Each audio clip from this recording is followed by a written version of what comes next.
You're listening to PetLifeRadio.com.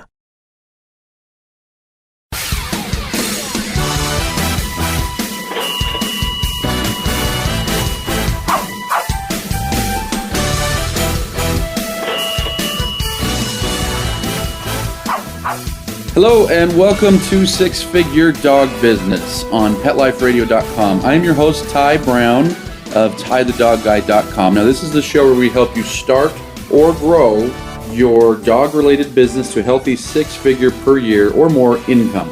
And so I've been on a bit of hiatus. We had some scheduling errors with some guests back in December, and then the holidays came, and we have been surprisingly busy. I say we, my company, my family, we've been surprisingly busy. And so it's been a little bit since I've been able to get a show out. And so one of the reasons I've been busy is I've been doing a lot of coaching. I've been working with about a half dozen other dog business owners on working to grow their business. And that's kept me quite busy in addition to my regular, dog training business that I run here in Salt Lake City. And so with this new year here in 2016 is when I'm recording this. You may be listening to this in another time, but it's January of 2016.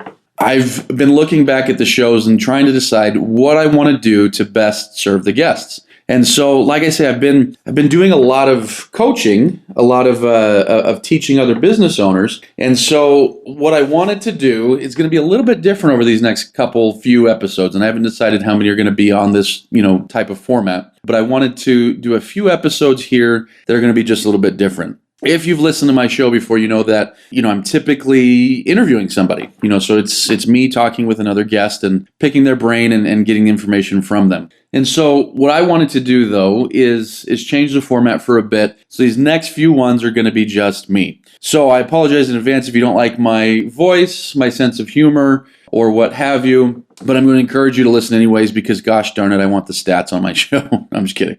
But what I want to do is, like I mentioned, I've been doing a lot of coaching, and so I've been seeing various different businesses from different angles. And in fact, I'll put in the show notes a link to a webinar that I'm running on that talks a little bit more about my coaching and things like that, but I don't want this episode to be about that. What I do want it to be about is new understanding and new perspectives I'm having the more that I'm working with other business owners and seeing the challenges that they're faced with, the victories that they have, the good things that they're doing, and the mistakes that are being made. And so that's what I'm going to go over in these next few episodes is kind of take you through some of the process that I go through with some of my coaching clients to help them grow their business. And so what I'm going to be talking about today in today's episode is optimizing your website for leads, taking the traffic that you're already getting and turning it into more leads. This is low-hanging fruit. This is money that you're leaving on the table if you're not doing things right. So I want you to stick with me. We're going to take a quick break. And when I come back, we're going to get into some of the meat and potatoes on how you can take what you're already doing and make more money with it. I'll be right back.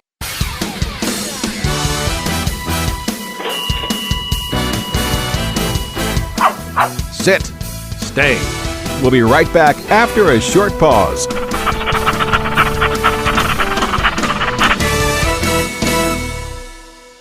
People say less is more. At Red Barn, we think less is better. It's what you won't find that sets our natural premium pet food apart. No byproducts, no corn or soy, no fillers. Just the natural ingredients your pets need to live the healthy life they deserve.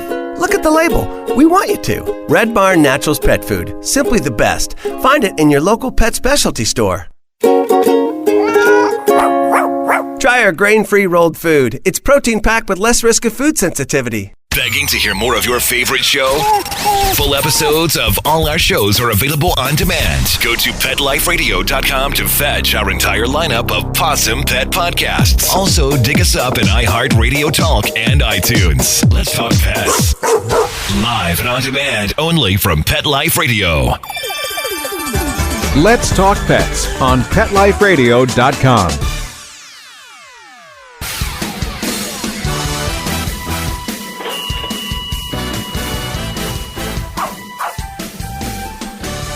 All right, we're back, folks. And so, like I say, changing the format for the next few episodes where it's going to be me teaching concepts on things that I'm working with a bunch of my coaching clients. And so one thing that I'm big on when I start working with a business, or when I look at my own business for that matter, is what can I do with what I already have? Now, there's a lot of reasons to that. It's pragmatic. Some might call it cheap. Sometimes I'm being cheap. But the reality is most of us, myself included, most of us are not getting enough out of the resources that we already have before we try to move on to the next. I am a huge victim of this, and it's self-victimizing here because it's myself doing it to myself. But I tend to get shiny object syndrome. I see a new marketing thing, I see a new idea, and I want to jump on it and pounce on it and learn it. And to a degree, that's healthy. It's good to have curiosity. But to an even larger degree, it's not healthy because what happens is you become a master of none. You're trying to learn so much that you don't master sometimes even the basics or the foundation. And that's a problem that I have.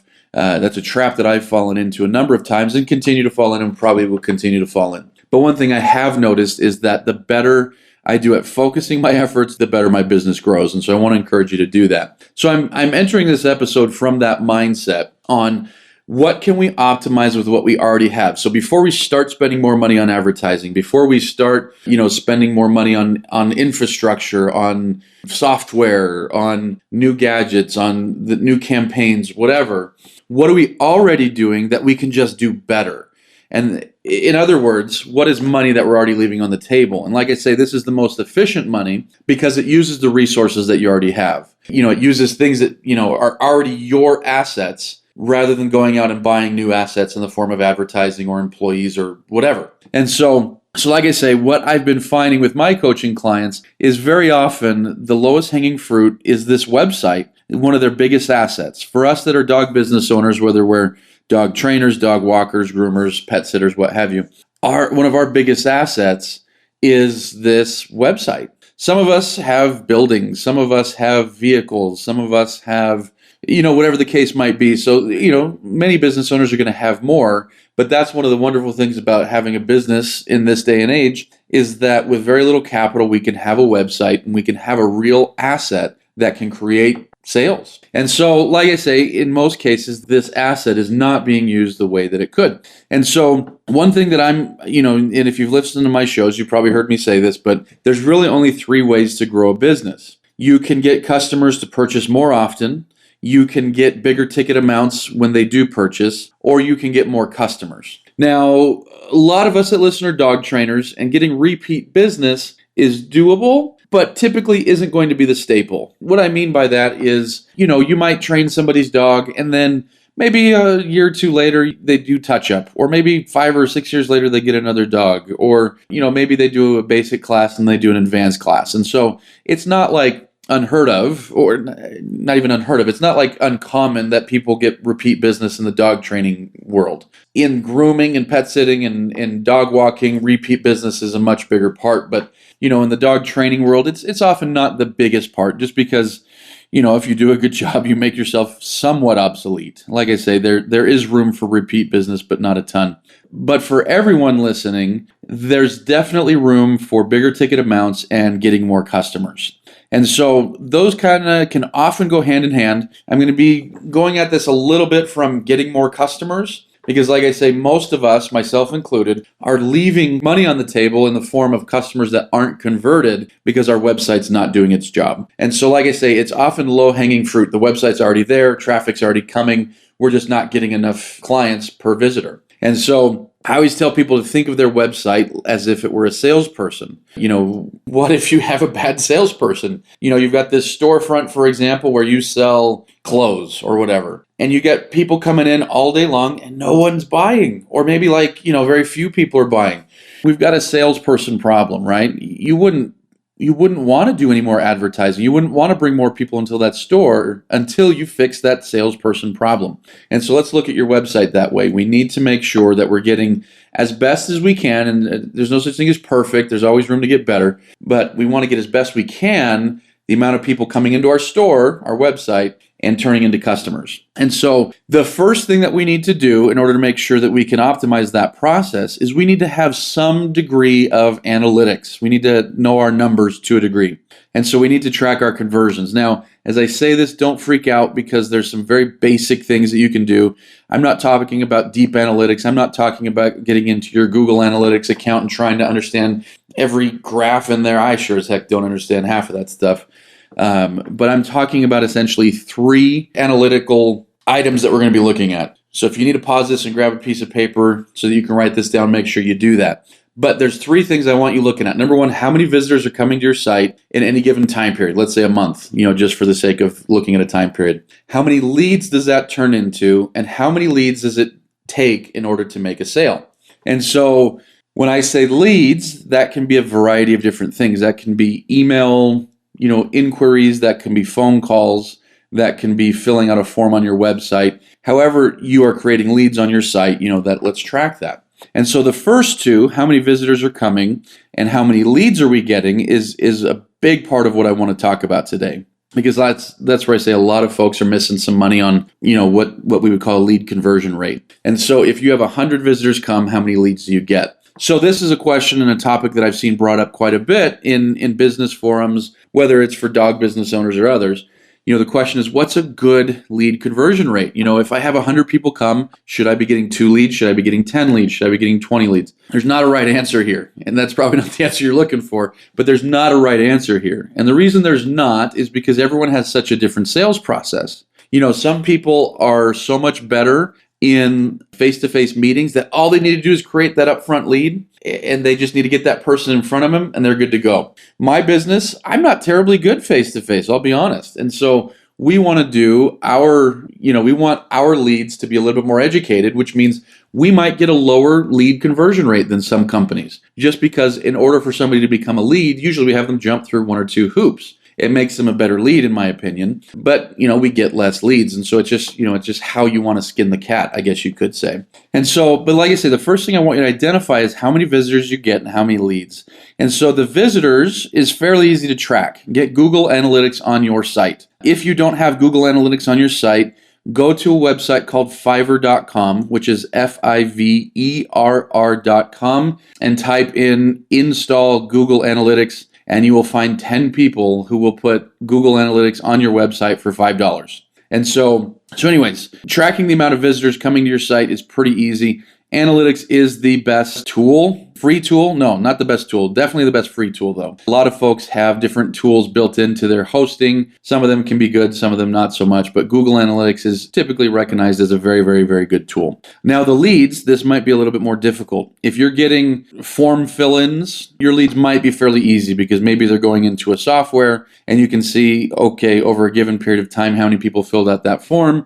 But then the other part that gets a little bit more difficult is just simply remembering to track phone calls. So the phone calls that come in or maybe emails that come in, you need to track those.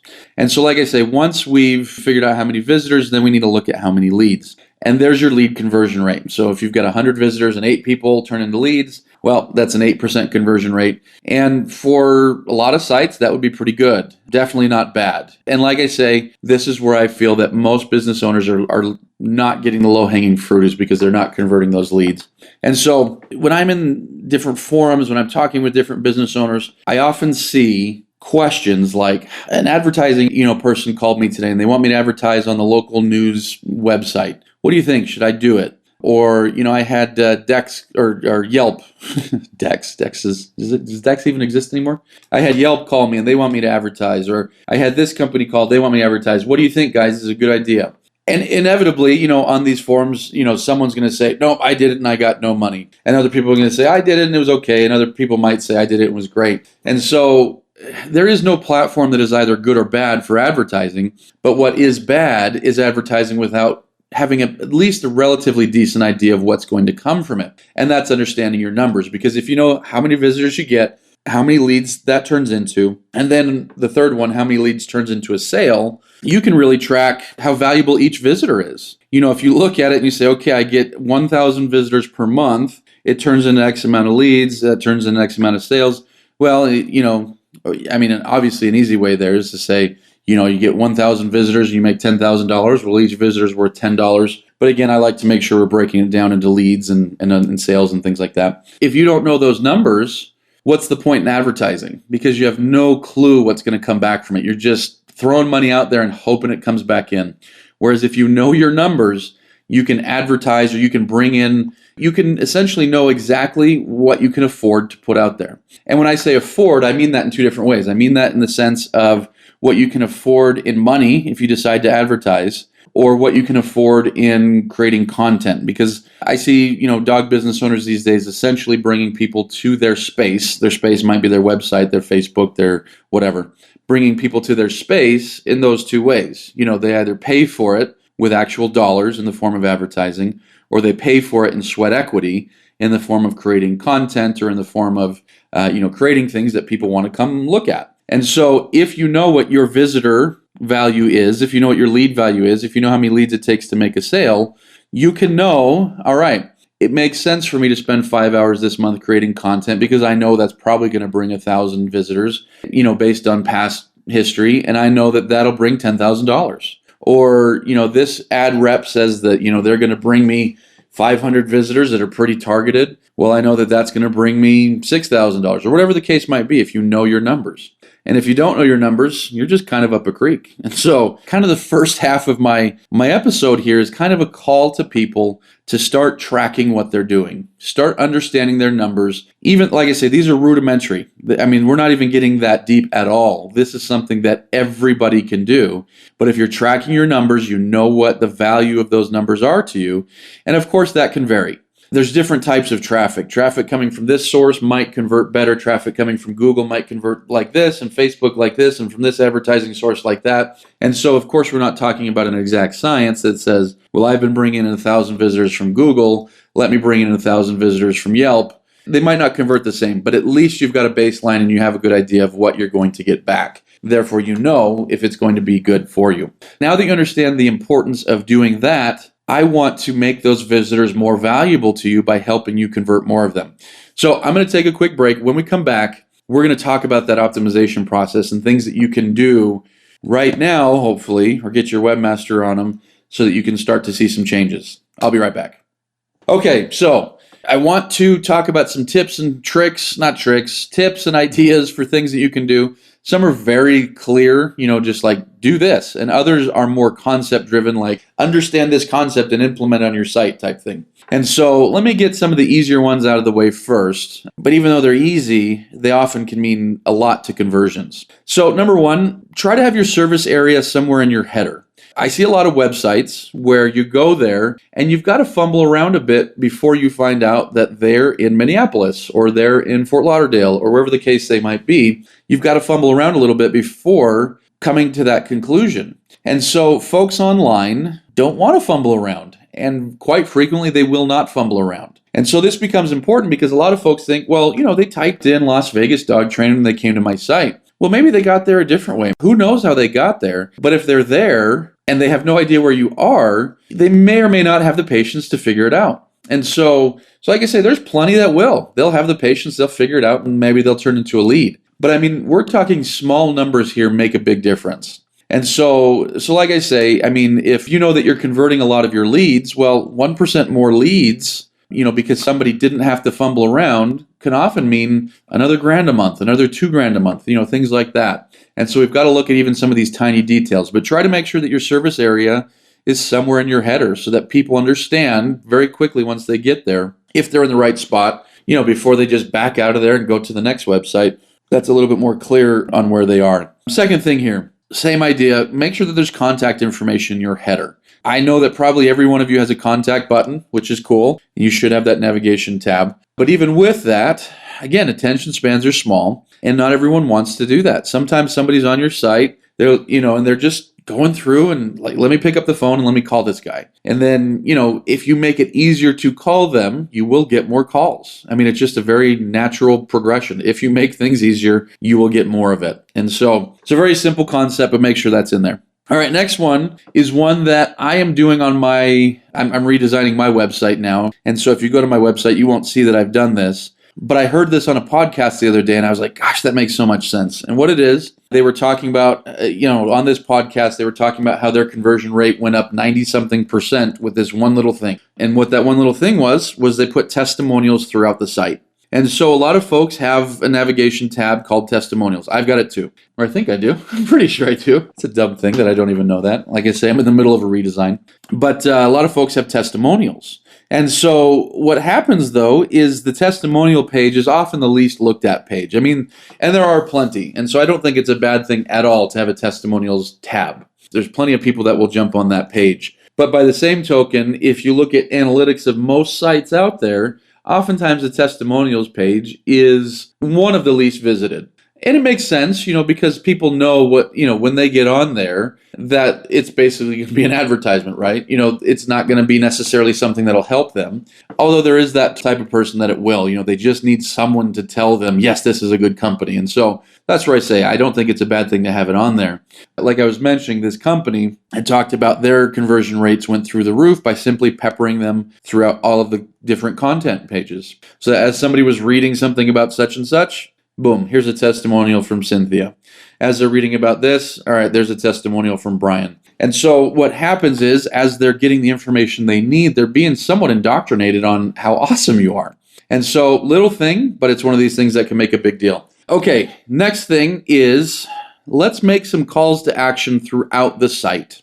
This is important, and this is something so overlooked. Oftentimes, I see the mentality of business owners is, here guys, here's my stuff. Here's what we do. And then a contact page. And the mentality is, well, if people are interested, they'll go to the contact page. And they will. None of these clients that I'm working with, none of the businesses that I'm aware of have gone out of business because they don't have the right calls to action. And so people will do that. But with more frequent calls to action, with more powerful calls to action, with more clear calls to action, it is a proven fact that you will get more leads. And if you have more leads, it's basically a proven fact that you will make more sales. And so a couple tips on that. Make sure that there's clear messaging. You want clear messaging on those calls to action. You don't want a million different types of calls to action. And so don't try to be all things to all people. Understand what your sales process is. And it's going to be different for everyone. A lot of people simply want to get them on the phone and they'll sell them on the phone. A lot of people want them all the way sold, and then they just order online. A lot of people want to get them just interested and then get them to come in for an evaluation or something like that, come in for a meeting. And so be very clear on your sales process and make sure that your calls to action fit that. And what I was mentioning earlier is you don't want a million of these. You don't want this page to say, hey, if you're interested in learning more, click here. And then on the other page, it's like, hey, do you want an evaluation? Click here. And on this page, it's like, hey, do you want to buy something? Click here. And so there's different calls to action all over the place, and there's not uniform messaging throughout the website. Make sure your calls to action are consistent and clear throughout the site with one, maybe two, but do not overload people with a bunch of different calls to action. And again, the way to determine that is to understand what your sales process is, and the best way to bring people through that process through the calls to action on your website.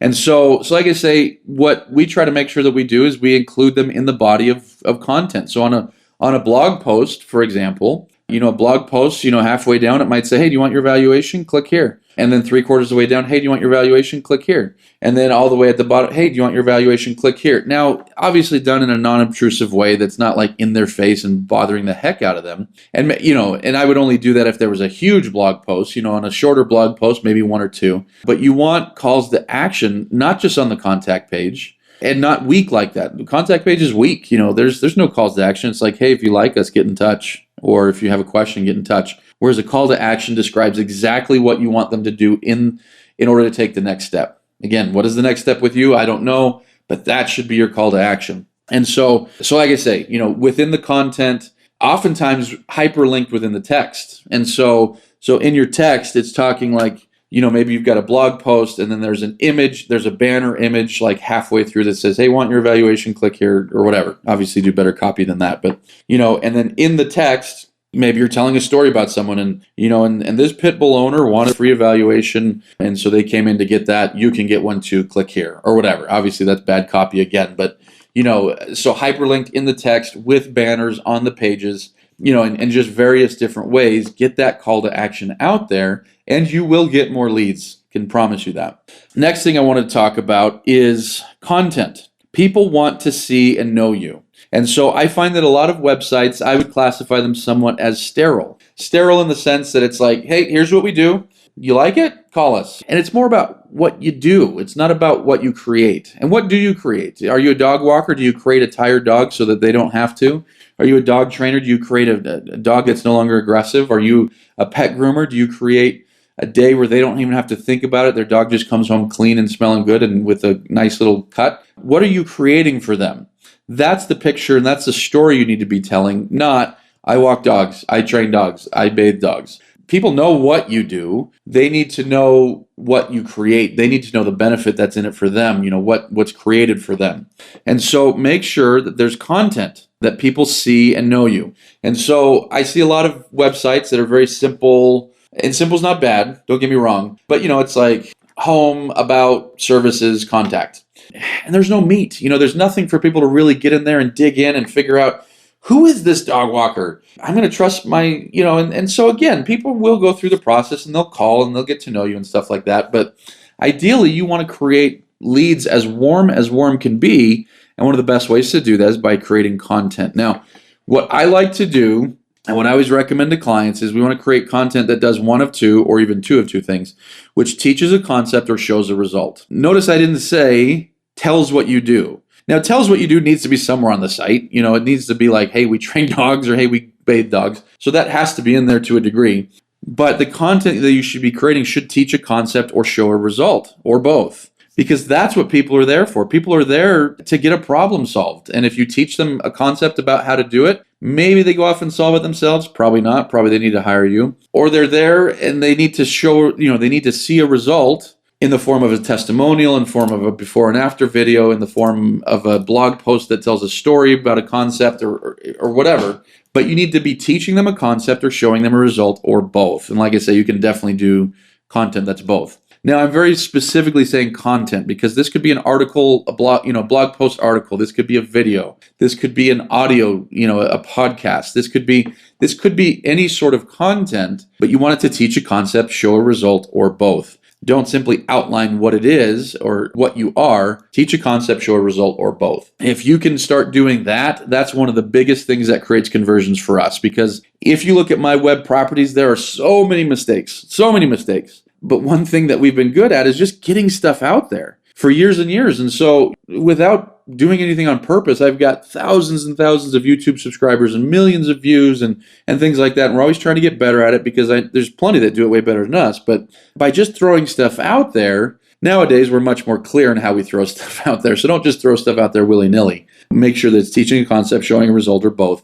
But like I say, people have gotten to know us so well before they're ever on there, before they ever make the call or fill out the form or whatever, they're often quite pre-sold, and then so selling becomes a whole lot easier. And so like I say, that originally happened on accident, and now I'm doing it much more on purpose. But in any case, do that. All right, one final thing, and then I want to finish up. So hopefully you're getting some good ideas here, and hopefully you're writing down some concepts, because one of these things could increase your conversion rate by a few percentage points or whatever. And we're talking serious money when that happens, when you're talking about the amount of web visitors that most sites get. So last thing is include an opt-in form on the upper right hand of your pages. And so like I say, for most local businesses, this is going to be a big deal. And again, if you look at my web properties, this is something that I'm not currently doing. And the reason why is because I've got different goals for my site, because we sell stuff locally, but we also sell it nationally. And so we have to do this a little bit different. But for years, when I had sites that were just on a local level, this is one of the main things that created tons of leads for me. That's helped us sell tons and tons of training over the years, is an opt-in form on the upper right-hand corner. And so let me take 2 minutes to talk about that. An opt-in form is a form where it says, hey, fill out this form for what's the next step in your sales process. And again, I don't know what that is. That's something you have to determine. So maybe it's a free evaluation. Maybe it's to get pricing. Maybe it's to come and meet us. Maybe it's to whatever. Fill out this form for, and then in the upper right-hand corner, you put that. And so I still remember this years ago, and I don't know why it works. Maybe it's just how the brain sees information. I don't care why it works, to be honest. When someone tells me, or when I'm convinced that something works, I don't always have to understand the mechanisms behind it. If it works, it works. And so I remember reading probably 10 years ago, on a website that says, hey, if you put an opt-in form on the upper left, and you put an opt-in form on the upper right, the one on the upper right is going to convert 30-something% better, or 15% better, 20. I have no idea. I don't remember what it was. But I remember at that point, I changed it over, and suddenly I started getting more leads. And I can tell you my coaching clients, I got an email from one the other day. She was like, hey, did that, 3 new leads today. That's a ton of leads for me. Awesome. I did it with another trainer that I'm working with out in New York. And he was like, hey, do you know that this past month I've had more leads than I've had the entire business? And he's been in business like 3-4 years, something like that. And so this works, putting a call to action opt-in form on the upper right-hand side. I know it sounds tiny, but it works. So typically that's going to be just right beneath your header, upper right-hand side, call to action, form that people can fill out, or an image that links to a form that people can fill out. And darn it, it works. So again, I have no reason to tell you why that works better than the left side. I know why it works better than down below the fold, because more people are going to see it, but it creates leads. It just does. And so don't question why it works. Just do it if you're able to do it. So in any case, real quick, I want to recap. Service area in your header, contact information in your header, testimonials throughout the site, calls to action throughout the site with clear messaging in a variety of different ways, banners, in-text links, things like that. Content that teaches a concept, shows a result, and opt-in form on the upper right-hand side of your pages. And if you do those things, you are going to get a lot more leads. You might be doing some of those things already. Great. If you're not doing all of them, let's start adding them. I don't mean to tell you exactly what to do with your business. I'm not your boss. But I can tell you that if you do these things, you will get more leads. It's as simple as that. I've done it with my own business. I help other businesses do this. And so I can tell you that those are little things. Now, there's a billion other things that you can do for conversion on sites. There really is. But those are the ones that I think are often the easiest to implement and bring some of the best results. So I've gone into a little bit longer of a podcast this time. Hopefully I'm not being too chatty. Hopefully these are things you can take with and run. And so I encourage you to listen to all of our other episodes here on PetLifeRadio.com. Just click on Six Figure Dog Business. While you're there, click on some of the other shows. There's a ton of really good shows on this network that I want you to also listen to. If you have questions for me, feel free to visit TyTheDogGuy.com. And like I say, down in the show notes, I'm going to put a link to a webinar that I'm running that gives more information on how you can add $20,000 to your business this year without having to spend more money on advertising. All right, thanks for listening. Make sure to come out to our next episode. I look forward to talking with you again. Let's Talk Pets, every week on demand, only on PetLifeRadio.com.